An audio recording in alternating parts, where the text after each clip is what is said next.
Cleveland Browns GM Andrew Berry is looking to make moves to build this roster up around Shedeur Sanders, and it looks like it is about to be perfect timing for reinforcements as the Cleveland Browns take a look at bringing in Kadyn Proctor, an offensive lineman from the University of Alabama, and Denzel Boston, a 6'4" stud wide receiver from the University of Washington, man. UCSS, they had Mike Renner on. This dude is legit. I enjoy all of his pre-draft content on his channel.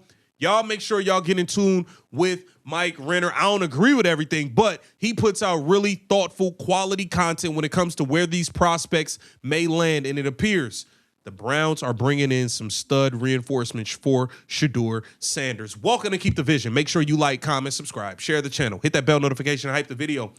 Let's get right into what Mike Renner had to say on UCSS. Let's get into it. Mike, in your latest mock draft, you had the Browns taking Kadyn Proctor at number 6 and Denzel Boston at number 24. We'll dive into some of the other stuff, but we were talking pre-show on the Proctor pick. You seem to be a lot higher on the Alabama prospect than the consensus in terms of the top tackles in the draft. In your mind, why is Proctor your number 1 tackle, and why does he necessarily fit in your mind with whatever the Browns are concocting here under new head coach Todd Monken? Well, he fits with the Browns because they need a tackle desperately, right? Like any tackle fits with the Browns at this point in time. But I think him specifically because of what he could be. I have him as my top tackle because of the upside. I see a guy who is special physically. I think we'll see that next week at the Combine. And it's when he's in shape is the biggest thing. He's 366 pounds is what he was listed as Alabama.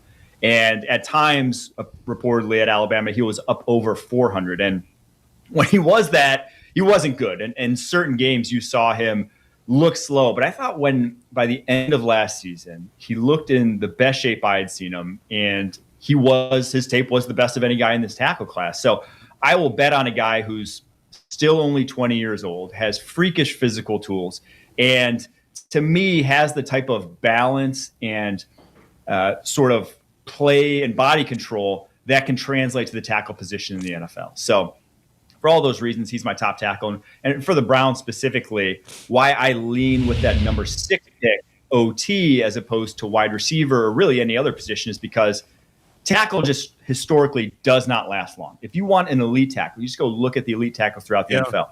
More often than not, they are top 15 picks in the NFL draft. It's a somewhat easy position to scout because it's so physically demanding that you can see the guys who are going to be the upper echelon in the NFL very early on in their collegiate careers and then obviously as prospects. So that's why I have them going Kadyn Proctor, because you don't necessarily need the guy right now. You need the guy 2 or 3 years from now to be elite, and he has the best chance of being that, in my opinion. I do agree with the stance of you got to get your tackle at number 6, bro.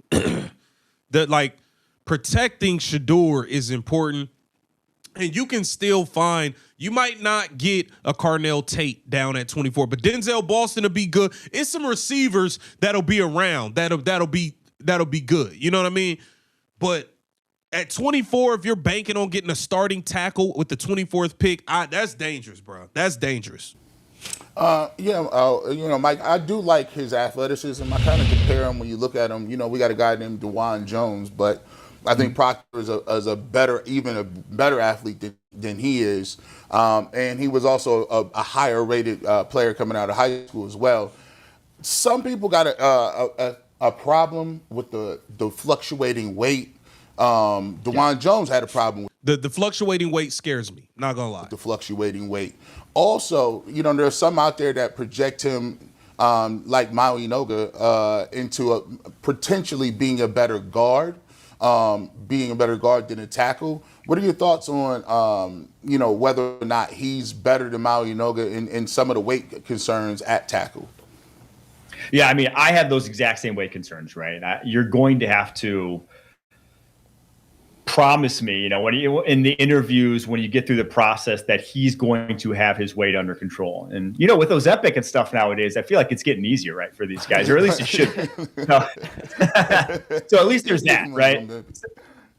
So that part, I do agree. The guard thing, I think that's also why I'm high in him, is because pretty much all the concerns when you watch his tape are, does he have the foot speed? It's going against NFL speed on the edge. If you move that guy to guard, I think all those concerns go away and you have like an all-pro potential guard.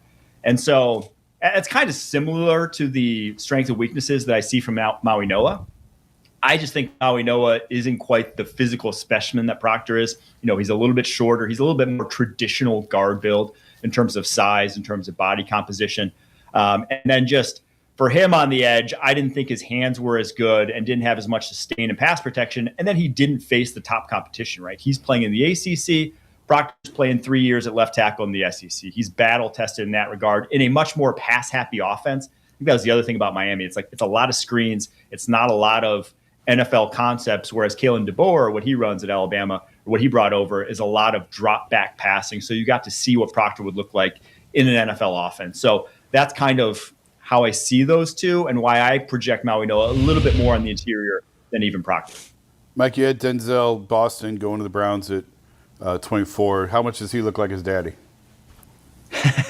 Well, he's not massive yet, right? Like his dad got in the NFL. But he's the similar type of player, right? He is a strong, physical outside receiver with incredible hands, incredible ball skills, and it's just super reliable, right? I think all these sons of former NFL players, you kind of like the scouting reports all the same. They all just seem to know how to play football at a better level than your average prospect, or even your above average prospects. Guys like Patrick Surtain come to mind when I think of guys like Antoine Winfield, right? They just see the game better. And that's how I feel about Denzel Boston. So he's not quite the physical specimen that his dad was. I don't think he's going to test off the charts, but he's more than good enough athlete to win at the NFL level. And for the Browns specifically, just that reliability factor is so important at that position. Mike, we've talked about a few fake trade down scenarios for the Browns. And the way I look at it is, whatever the Browns cut off in terms of blue chip prospects in this draft is, that they can't get below that. They need so much talent on this team. And if they think there's only 4 blue chip guys in this draft, then maybe they move down. If they think there's 6, well, in my opinion, you can't move out of that top 6 spot because you need to come away with at least 1 blue chip prospect here. In your mind, when you look at the entire board, how many blue chippers are there in this 2026 draft class? It's tough because I think there's probably around 7 to 8, depending on how you really want to make the cutoff. But a lot of those are at lesser valued positions, I'd say. So, I think Caleb Downs is a blue chip prospect. He's a safety. They traditionally don't go high. I think Jeremiah Love is a blue chip prospect. He's a running back. They traditionally don't go highly. I think that Sonny Styles is a blue chip prospect. He's a linebacker. They don't go highly either. So 3 of those guys are at positions that don't traditionally go that way. I think the 2 defensive ends, Reuben Bain, Arvell Reese, are both blue chip type of prospects. And then I think Jermod McCoy is a blue chip prospect, the Tennessee corner, but he's coming off an ACL. And that's why I say 7 or 8, because I'm not sure I put him in that conversation because he didn't play all last fall. But the last time we saw him on tape, I would put him in that conversation. And then the last one being Fernando Mendoza. So I think that's where it is. If you're trading down, I think you're missing that boat. But that's not necessarily the worst thing in the world, right? Because if you get just a very good, let's say, wide receiver, who's not necessarily a blue chip wide receiver like a Jordan Tyson or Mekhi Lemon, I wouldn't call blue chip guys, but I call them very good. Well, they probably get paid more than Caleb Downs, even if he's a blue chip safety, because that's just the nature of how wide receivers and safeties get paid. So it's always a difficult conversation in the draft when weighing talent versus positional value. Speaking of that, Mike, we had a couple conversations on this show this week about the possibilities of the Cleveland Browns taking Caleb Downs at pick number 6. The gap is there between a Caleb Downs and Jordan Tyson, Mekhi Lemon, or Tate. No, I tend to agree. I don't think it's, like I said, I wouldn't argue with it. It's not probably where I would go in this draft class if I were the Cleveland Browns.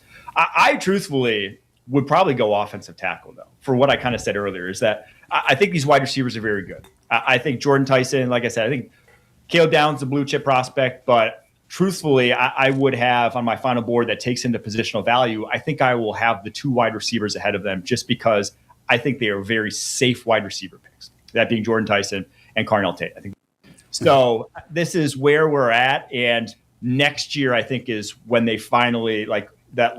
Listen, man, the Browns got to get an offensive tackle with that number 6 pick, and Denzel Boston at 24 would be a solid get at 6'4", man. He could really play at that wide receiver position. Get down in the comments. Let me know what you think about what Mike Renner had to say about these draft prospects that could potentially be suiting up for the Cleveland Browns. Get down in those comments. Let me know what you think. Just keep the vision. Make sure you like, comment, subscribe, and share the channel.